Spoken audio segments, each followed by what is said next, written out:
And it may not actually work out because one of the 5,000 people is really loud. The one thing I will do, which I always do in all my talks, is the gratitude thing. I want to kind of acknowledge the fact that I've obviously not been alone in doing Linux.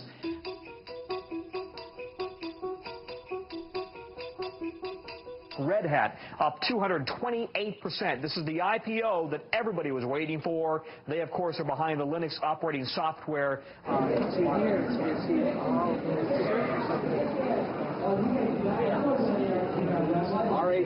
I know what it is. All I've gotten today are comments about what the stock price is all morning. You know, is it 41? Is it 42? Is it 47? It was at 53? Is it 51? Every machine, as far as I can tell, on the show floor is pointed to their E-Trade accounts, to their broker accounts. They know the Red Hat price. I can't believe it. 46. I just heard 53. Oh, boy. Hang on. I didn't buy any. You didn't buy? No, I didn't buy. I should have bought. But no, that's great. If it's you guys don't know? Well, you know, Red Hat being successful just means that it legitimizes Linux, so it's much easier for us to go out.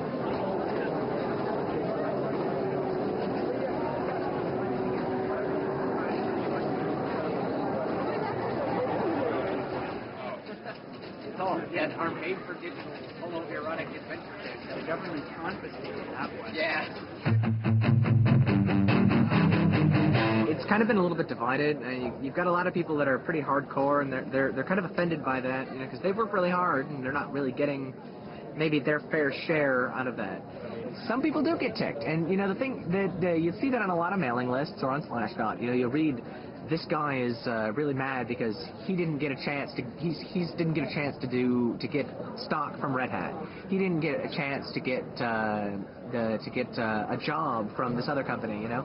But the kind of the shocking secret there is that most of the really hardcore guys, you know, they don't care so much. The guys that are kind of really down in the trenches, they're writing this code because they need this code.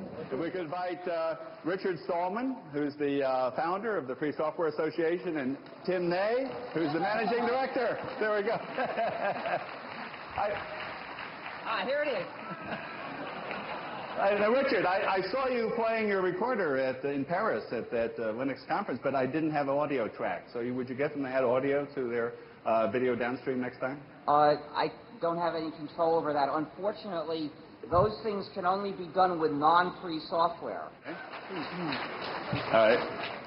We'll give you the award. And before you say a word, we'll have Tim and yourself hold up a little representation of the contribution towards the Free Software Association. So, very ironic things have happened, but nothing to match this. Giving the Linus Torvalds Award to the Free Software Foundation is sort of like giving the Han Solo Award to the Rebel Fleet. You see, some of you may not realize how far that analogy goes. But actually, let me tell you how we got here.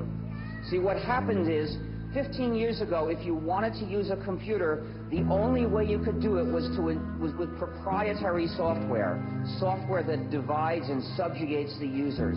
And most people a lot of people didn't like it, but they saw no alternative. But some of us were determined to make an alternative, and we said we're going to develop a free operating system, a free software operating system that will give users the chance to have freedom while they use their computers. Now, a lot of people said, well, it's a nice idea, but it's so hard, and we'll never get it done, so I don't want to participate. I don't believe you can ever get it done. But luckily, not everybody said that. And clearly, we knew we would eventually get the kernel done. But as it happens, somebody else did a better kernel before we did. Now, in the old days, we had an overall strategy for calling people's attention to the importance of freedom, to the freedom that they can have or not have when they use a computer. Well, what can we do about it? As far as I can tell, the only workable way of trying to change this and make that strategy work again is to spread the word that the operating system you're using is actually the GNU system. somewhat modified, of course. And when people know this, they'll take a look at the reasons we developed this system, they'll think about these issues, and some of them will decide they agree.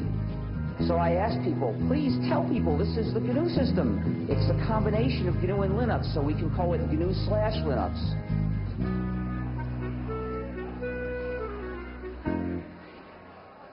So, Larry, when you were at Stanford 8-9 years ago doing your PhD, did you ever think you'd be in this position?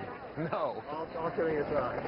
No, I had no idea, honestly. What did you think you would be when you finished up your PhD? You know, that's a good question. I really didn't have a good idea.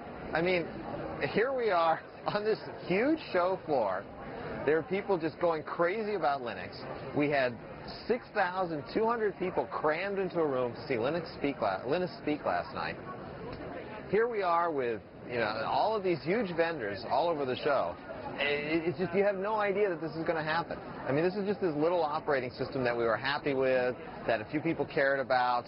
You know, I thought I'd have a nice little consulting business, and here I am suddenly with all of this huge show going on. It's just incredible. I mean, a year ago, you could look and say, you know, this is going to be big.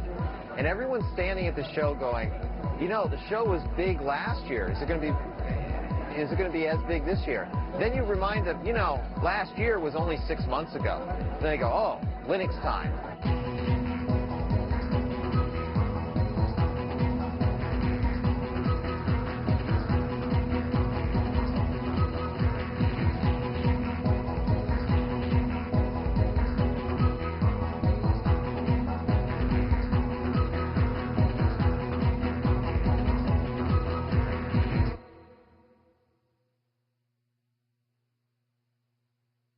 So leading up to the IPO, we had arrived actually in San Diego on Tuesday night.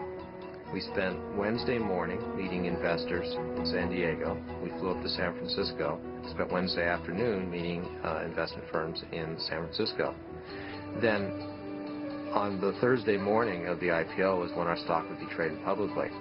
So it was nice that we had ended the tour in San Francisco, because we could go to the Credit Suisse trading desk the next morning to watch the public offering.